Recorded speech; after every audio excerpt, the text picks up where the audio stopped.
London जाने वाली air India की फ्लाइट AI-159 को तकनीकी खराबी के चलते मंगलवार को रद्द कर दिया गया। फ्लाइट के अचानक कैंसिल होने के चलते यात्रियों में आक्रोश है। उन्होंने बताया कि जब वे एयरपोर्ट पहुंचे तो उन्हें बिना कोई कारण बताए फ्लाइट के रद्द होने की सूचना दी गई।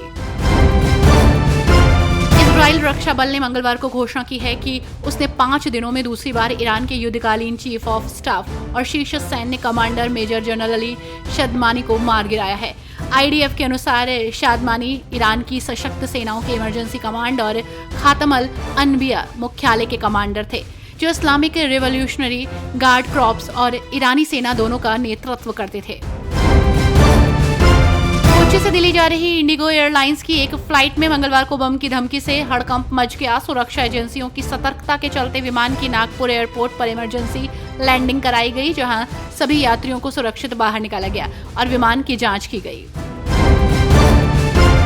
केंद्रीय गृह मंत्रालय की ओर से 2027 में जनगणना की घोषणा के बाद राजनीतिक विवाद शुरू हो गया।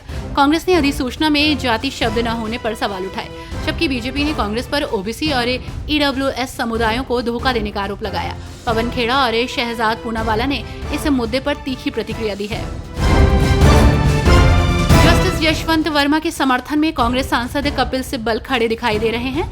जस्टिस वर्मा के मामले में कांग्रेस सांसद ने सरकार और पुलिस से कई सवाल पूछे हैं।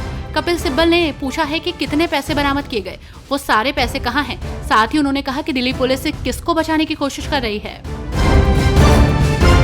अमरनाथ यात्रा 3 जुलाई से शुरू होने वाली है। यात्रा के चलते सुरक्षा के कड़े इंतजाम किए जा रहे हैं। सरकार ने बड़ा फैसला लिया है। जम्मू कश्मीर सरकार ने तीर्थ यात्रा की सुरक्षा को मजबूत करने के लिए गृह मंत्रालय की सलाह पर पहलगाम और बालटाल एक्स पर हवाई प्रतिबंध लगा दिए हैं।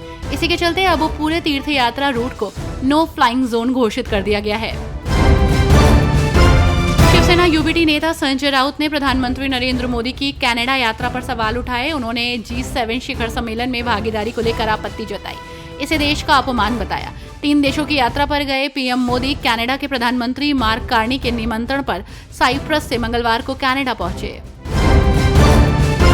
प्रधानमंत्री नरेंद्र मोदी G7 शिखर सम्मेलन में भाग लेने कनाडा में हैं। भारत औपचारिक सदस्य न होने के बावजूद 2003 से आउटरीच पार्टनर के रूप में इसमें शामिल होता रहा है। 1975 में इसका गठन हुआ था, लेकिन आज भी भारत और चीन इसका हिस्सा नहीं है। ये दोनों देश दुनिया के टॉप 4 अर्थव्यवस्थाओं में शामिल हैं।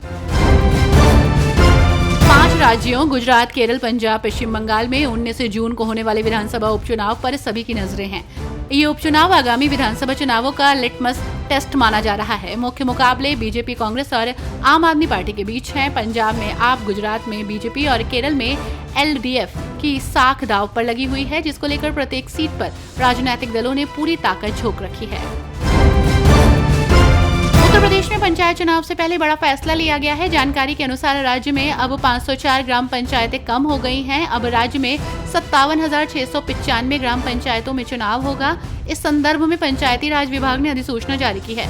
पंचायती राज विभाग के आंशिक पुनर्गठन की अधिसूचना भी जारी कर दी गई है।